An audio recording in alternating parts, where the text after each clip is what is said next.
Lo pikir masuk kedokteran itu jaminan auto kaya dan masa depan cerah? Bangun dari mimpi, bro. Realitanya, lo cuma lagi antri jadi budak sistem yang bakal diperas penaga dan harta orang tua lo sampai ludes. Sebelum gue bongkar habis sisi gelap sekolah kedokteran yang sengaja ditutupi rapat-rapat ini, pastikan lo klik subscribe sekarang juga. Biar lo nggak ikut-ikutan jadi korban pencucian otak kapitalis berkedok jas putih.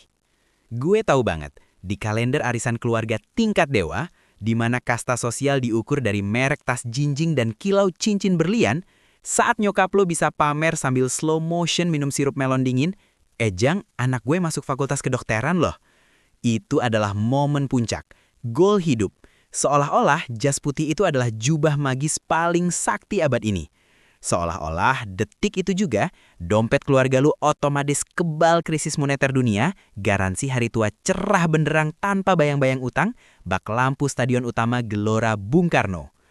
Tapi, halo, bangun dari mimpi indah lo yang penuh filter Instagram itu kawan. Mari kita robek topeng kemunafikan ini dan kita bedah realita aspal jalanan yang super keras di tahun 2026 ini. Sisi gelap dari sekolah kedokteran elit yang sengaja ditutupi rapat-rapat oleh pihak kampus elit itu sendiri.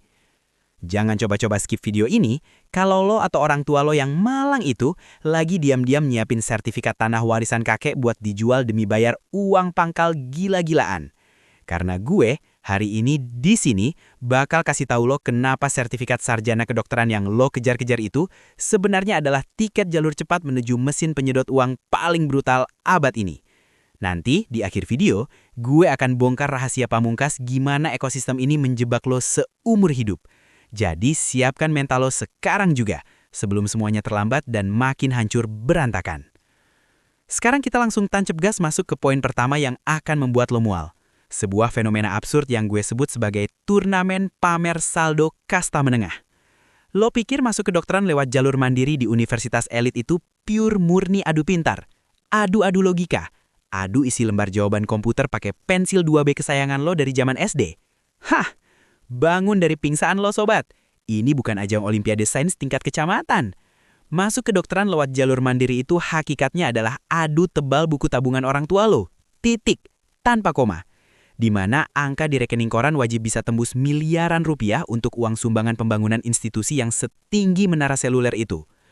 Ibaratnya, lo ikutan audisi pencarian bakat tapi jurinya ndak peduli sama suara atau skill lo. Mereka cuma peduli sama berapa jumlah digit nol di rekening bapak lo. Kalau saldo orang tua lo cuma setara harga motor Matic Second yang knalpotnya udah nembak-nembak, mending lo mundur pelan-pelan sekarang juga, sebelum harga diri dan mental lo hancur lebur di hina nominal sumbangan. Coba, lo bayangkan skenario mengerikan ini baik-baik di otak lo. Seorang calon mahasiswa yang otaknya mungkin cuma pas-pasan, remedial fisika berkali-kali zaman SMA, dan jarang ngerjain tugas biologi, tiba-tiba bisa melenggang mulus, pakai jas alma mater kebanggaan yang warnanya menyala, cuma karena bapaknya berani ngetap kartu hitam di meja rektorat saat rapat uang pangkal. Ini adalah masalah besar banget buat sistem pendidikan kita. Kualitas otak jadi nomor 2, sementara kekuatan finansial jadi raja mutlak yang tidak tersentuh. Lo, iya, lo yang tiap malam mimisan belajar biologi seluler dari buku tebal 5 jilid, harus rela kegusur kuotanya sama bocah prik yang modalnya cuma kekayaan hasil pesugihan bapaknya. Dampaknya gila banget bro. Kita sedang mencetak calon penolong nyawa manusia yang fondasi awalnya aja udah dibangun di atas transaksi bisnis murni. Transaksi jual beli kursi panas fakultas kedokteran. Terus apa solusinya buat lo yang otaknya encer tapi dompet orang tua lo isinya cuma stok Indomaret? Ya lo harus habis-habisan bertarung di jalur reguler yang kuotanya seiprit itu. Lo wajib ubah diri lo jadi monster pemburu beasiswa yang rela kurang tidur demi nembus skor sempurna. Lo harus sadar dari awal kalau lo lagi perang melawan kapitalisme pendidikan. Jangan pernah berharap pada keadilan di jalur mandiri. Oke. Mari kita asumsikan mukjizat terjadi. Bokap nyokap lo berhasil jual kebon, gadai BPKB mobil, dan nembus uang pangkal miliaran rupiah itu. Lo akhirnya pakai jas alma mater, melangkah masuk gerbang kampus dengan senyum sok pahlawan. Lo mungkin sempat mikir bodoh. Lega, bayar miliaran di awal itu udah harga bersih total. Habis ini gue tinggal fokus belajar anatomi, pacaran sama cutting, dan lulus dengan IPK cum laude. Hahaha, naif banget lo kawan. Dengerin baik-baik suara ketawa setan dari rektorat. Masalah lo bukan selesai, tapi justru baru aja dimulai. Selamat datang di era kejam Fakultas Kedokteran, di mana lo akan berkenalan dengan monster sungguhan bernama neraka pengeluaran siluman. Di semester pertama, lo bakal disapa dosen yang ngomongnya halus tapi mematikan. Lo tiba-tiba diwajibkan beli alat medis tempur. Dan jangan harap lo bisa pakai barang subsidi. Lo diwajibkan beli stetoskop elit, merek luar negeri yang namanya susah dieja itu, yang harganya asik banget, sepadan sama cicilan kredit rumah KPR subsidi sebulan. Lo pikir bisa ngakalin pakai stetoskop murah meriah yang dijual di e-commerce? Coba aja kalau berani. Dosen lo bakal mandang lo dengan sebelah mata, tatapan merendahkan yang lebih mematikan dari sinar laser. Kalau lo berani bawa stetoskop abal-abal yang suaranya lebih mirip radio rusak kresek-kresek nyari sinyal dangdut ketimbang detak jantung pasien, tamat riwayat lo. Tekanan sosial di kampus kedokteran itu jauh lebih brutal, lebih sadis dari ejekan netizen paling julid di kolom komentar TikTok. Di sini, barang bawaan lo adalah kasta lo. Kalau lo nggak pakai barang bermerek dengan standar medis kelas dewa, lo bakal langsung dilabeli sebagai gembel yang nyasar di fakultas elit. Teman-teman satu kelompok lo bakal menjauh, males satu grup sama lo karena alat lo dianggap nggak valid buat periksa pasien simulasi. Belum lagi soal buku teks. Lo harus beli buku teks kedokteran impor asli, bukan PDF bajakan, bukan fotokopian buram. Buku yang ukurannya segede bata proyek, beratnya bisa bikin tulang belakang lo skoliosis, dan harganya bisa buat bayar uang muka motor sport impian lo yang selama ini cuma berani lo liatin di brosur dealer. Dan gilanya, tiap tahun edisinya ganti. Ganti satu paragraf doang, lo disuruh beli edisi terbaru. Ini murni perampokan legal berseragam akademis. Semua biaya ini adalah pengeluaran siluman yang dijamin bakal bikin saldo ATM lo nangis kejer di pojokan kosan. Akibatnya apa? Orang tua lo yang di kampung, yang tadinya udah lega karena berhasil bayar uang pangkal sambil ngusap dada, sekarang harus muter otak lagi, gali lubang tutup lubang, minjol sana-sini buat nombokin biaya tak terduga yang datangnya kayak serangan fajar di musim pemilu. Ini bener-bener perampokan legal yang dibungkus cantik dengan alasan standar kompetensi klinis. Omong kosong. Terus, gimana cara lo yang sobat miskin ini bisa bertahan hidup dari tsunami pengeluaran ini? Satu-satunya jalan ninja buat lo bertahan adalah dengan menurunkan harga diri lo ke titik nadir. Lo harus bermutasi menjadi siluman pasar loak edisi medis. Lo harus jago lobby, jago menjilat cutting kakak tingkat buat mewarisi buku teks mereka yang udah lamanya udah lecek, banyak coretan stabilo, basah kena kopi, tapi ilmu di dalamnya masih relevan. Atau lo harus pasang muka tembok, patungan bareng temen satu tongkrongan lo buat beli satu set alat medis mahal yang pemakaiannya nanti digilir kayak jadwal ronda siskamling di kampung. Intinya, lo wajib putar otak dan singkirkan gengsi lo jauh-jauh. Buang gengsi lo ke tong sampah. Kalau enggak, lo mending berkemas, pulang kampung, karena lo bakal jadi gelandangan yang mati kelaparan di tengah semester gara-gara nekat nurutin standar gaya hidup kampus kedokteran yang beracun. Tapi, tunggu dulu. Sebentar, tarik nafas panjang. Pernahkah lo kepikiran di saat lo lagi sibuk-sibuknya misuh-misuh di kosan mikirin cara nyicil stetoskop elit? Atau pas lo lagi begadang jam 2 pagi demi ngafalin siklus Krebs yang haram jadah itu? Apa kabar teman-teman SMA lo di luar sana? Hah? Nah, ini dia. Ini adalah realita yang paling bikin mental lo jatuh sedalam-dalamnya. Fakta yang bikin lo pengen nangis darah setiap malam minggu tiba. Realita bahwa waktu yang berjalan di luar gelembung kedokteran lo itu ternyata bergerak dengan kecepatan cahaya dan perlahan dengan sangat kejam meninggalkan lo sendirian meratapi nasib malang. Hal ketiga yang tidak kalah penting untuk dikupas tuntas hari ini adalah sebuah tragedi menyedihkan yang gue sebut sebagai pajak waktu yang kejam. Coba lu bayangkan skenario ini baik-baik. Pasang telinga lo. Di saat teman SMA lo yang dulu duduk sebangku sama lo, yang milih masuk jurusan teknik informatika atau bisnis manajemen, sekarang mereka udah ngapain? Mereka udah mulai ngumpulin portfolio saham. Mereka udah bikin startup, buka perusahaan rintisan bareng circle mereka. Setiap pagi, story Instagram mereka isinya ngopi americano gaya elit di kawasan SCBD Sudirman. Pakai lanyard kantoran kekinian dengan kemeja rapi yang wanginya sampai tembus ke layar HP lo. Sementara lo, posisi lo lagi apa bro? Lo masih duduk meringkuk di sudut kamar kosan yang lembab, pakai kaos partai belel sambil merenung meratapi gelar nanggung sarjana kedokteran, SKD, yang sejujurnya belum bisa dipakai cari duit sepeser pun. Lo itu secara harfiah ibarat anak ayam yang udah capek-capek menetas dari cangkang ujian skripsi, tapi ujung-ujungnya cuma dikurung lagi di dalam kardus Indomie yang dikasih lampu kuning. Pengap. Sementara teman-teman lo di luar sana udah terbang bebas menembus awan jadi elang kapitalis yang sukses. Sakitnya tuh di sini bro, di ulu hati. Masa muda lo, usia emas 20-an lo, yang harusnya dipenuhi oleh eksplorasi, jalan-jalan, pacaran, networking, semuanya kerampok habis-habisan oleh tumpukan diktat anatomi dan ujian blok yang frekuensinya lebih sering daripada jadwal menstruasi. Nggak ada habisnya. Saat temen lo asik ngumpul di kafe cerita soal bonus akhir tahun mereka, atau pamer foto liburan ke Jepang pakai uang hasil keringat sendiri, lo cuma bisa duduk di pojokan meja, pura-pura senyum nahan perih. Padahal, di dalam hati lo yang hancur, lo lagi nyusun kalimat ngemis. Iya, ngemis, minta jatah bulanan tambahan ke nyokap karena uang makan bulanan lo habis buat fotokopi jurnal ilmiah tebel-tebel yang dosen lo suruh pelajari besok pagi. Memalukan. Lo kehilangan momen emas usia 20-an lo cuma buat terjebak dalam siklus setan. Belajar, ujian, stres, remedial, dan ngulang lagi dari awal. Mental lo perlahan digerogoti oleh rasa tertinggal yang super parah. Sindrom FOMO lo udah tembus level dewa. Lo ngerasa jadi manusia paling loser sejagat raya karena gelar SKD lo di titik ini bener-bener gak ada harganya di pasar kerja umum. Lo mau ngelamar jadi barista pakai ijazah SKD. Malu sama umur. Terus, apa solusi dari masalah mental yang bikin depresi ini? Cuma satu bro, lo harus matikan radar sosial lo rapat-rapat.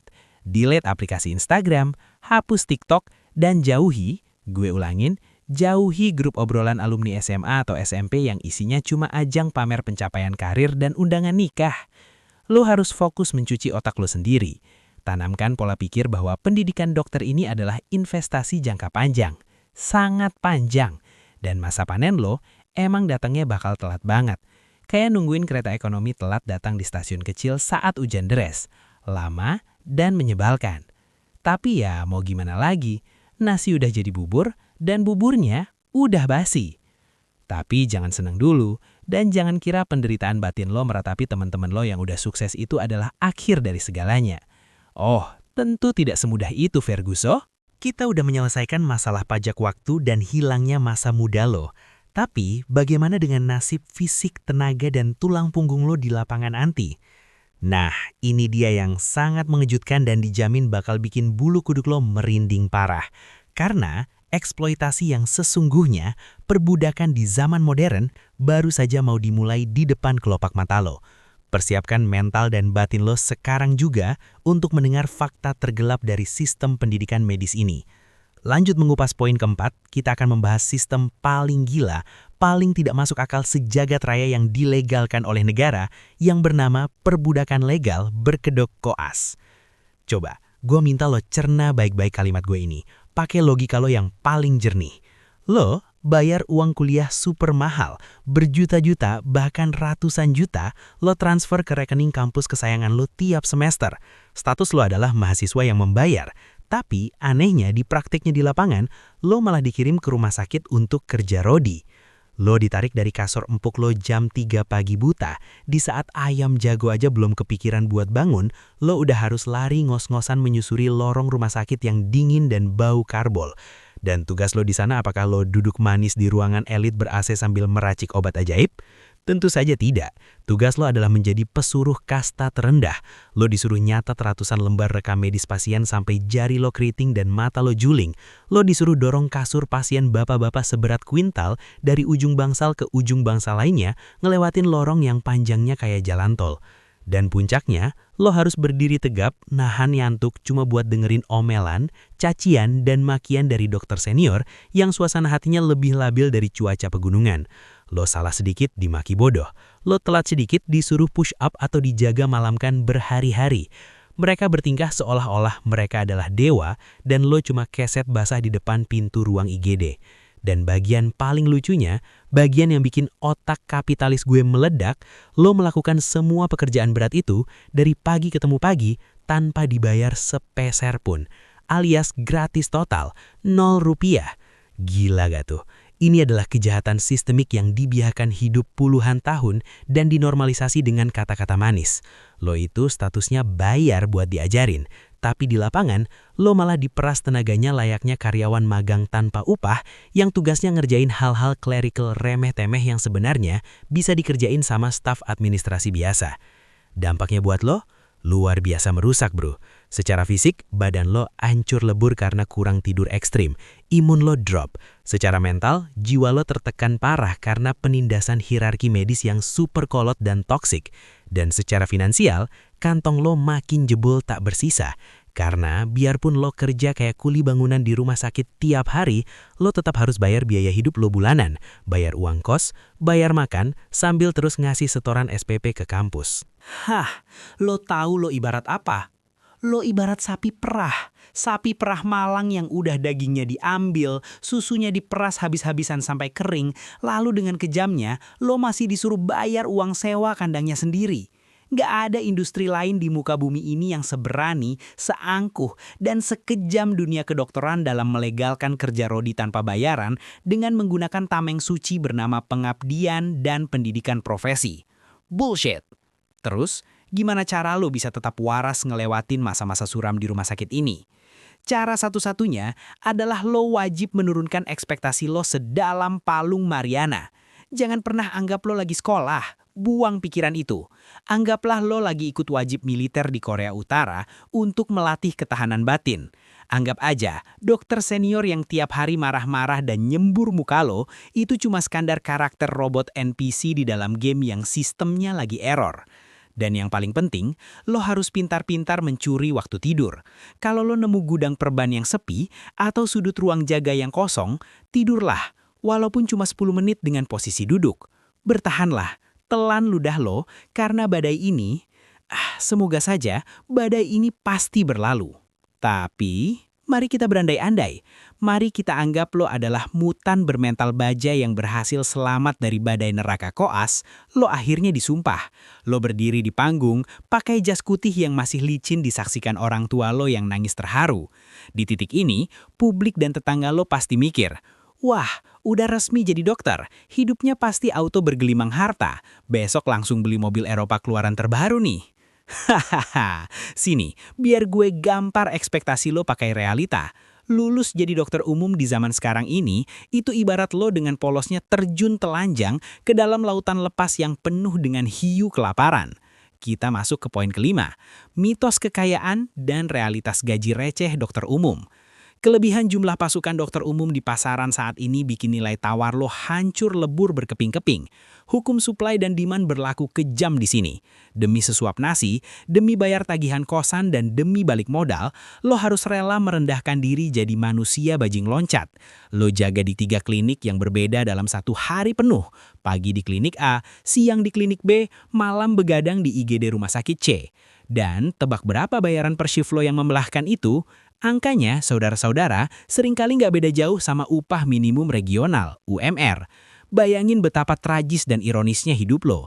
Gelar lo mentereng, berawalan huruf DR yang bergengsi. Kemeja lo necis, disetrika rapi dilapisi jas putih yang gagah. Tapi pas akhir bulan, dompet lo isinya cuma angin puyuh. Lo harus berhadapan dengan pasien rewel yang nuntut kesembuhan instan kayak trik sulip Deddy Corbuzier, tapi bayaran yang lo terima dari klinik seringkali disunat habis-habisan oleh pihak manajemen dengan berbagai alasan yang nggak masuk akal. Rasa frustasi lo pasti memuncak sampai ke ubun-ubun ketika lo sadar satu fakta pahit. Gaji lo sebulan, hasil jaga malam sampai mata panda, ternyata setara atau bahkan lebih rendah dari teman SMA lo yang cuma lulusan vokasi tapi udah kerja 5 tahun di perusahaan multinasional. Teman lo asik cuti tahunan ke Bali, lo masih sibuk ngorek-ngorek recehan buat beli tolak angin. Gelar dokter umum lo sekarang udah murni jadi komoditas murah di mata pemodal klinik kesehatan. Terus kalau lo capek jadi dokter umum miskin, lo mau ngapain? Gue mau sekolah spesialis biar kaya raya. Boom! Masuklah kita ke poin ke-6, pemerasan spesialis alias PPDS, program pendidikan dokter spesialis. Aturan main di negara ini emang agak di luar nalar manusia beradab. Di negara maju, dokter umum yang ngambil spesialis itu statusnya bekerja di rumah sakit dan digaji dengan pantas. Karena mereka merawat pasien beneran. Tapi di sini, bukannya lo digaji karena udah nyelamatin nyawa manusia, lo malah diwajibkan bayar uang kuliah puluhan juta rupiah tiap semester, sambil ngerangkap jadi kuli level dewa di rumah sakit rujukan. Ini adalah puncak rantai makanan eksploitasi medis yang paling gila. Lo udah umur 30-an, harusnya udah mapan. Tapi lo masih sibuk nodong uang bulanan ke bapak lo yang udah pensiun. Belum lagi budaya senioritas dan perpeloncoan di fase ini yang levelnya udah kayak kartel mafia kejam. Lo disuruh beliin makan malam dokter senior, nyuciin mobilnya, nyiapin slide presentasi mereka, sampai ngerjain hal-hal babu yang sama sekali nggak ada hubungannya dengan ilmu medis. Melawan sedikit, siap-siap masa studi lo diperpanjang tanpa ampun. Dan impian lo jadi dokter kaya raya bakal terkubur hidup-hidup bersama tumpukan utang. Akhirnya, kita tiba di poin ke-7, puncak dari segala kekacauan. Katakanlah lo berhasil selamat dari mafia PPDS, lo lulus jadi dokter spesialis mentereng. Apakah lo memegang kendali penuh atas hidup lo? Jawabannya, tidak. Selamat datang di cengkraman kapitalisme asuransi massal. Idealisme lo yang dulu pengen nyembuhin pasien dengan hati nurani, penuh senyum dan empati, langsung dibantai habis-habisan oleh target manajemen rumah sakit korporat. Kelakuan mereka mirip banget sama rentenir ngejar setoran bulanan.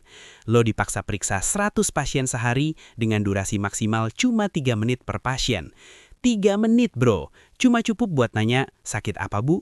Oh batuk, ini resepnya, makasih, next. Lo bukan lagi seorang penyembuh berhati malaikat. Lo udah dikonversi paksa jadi mesin pabrik pencetak resep yang dituntut kerja super cepat demi ngejar titik balik modal dari klaim asuransi negara yang untungnya super tipis. Pasien komplain kurang diperhatikan, bodo amat.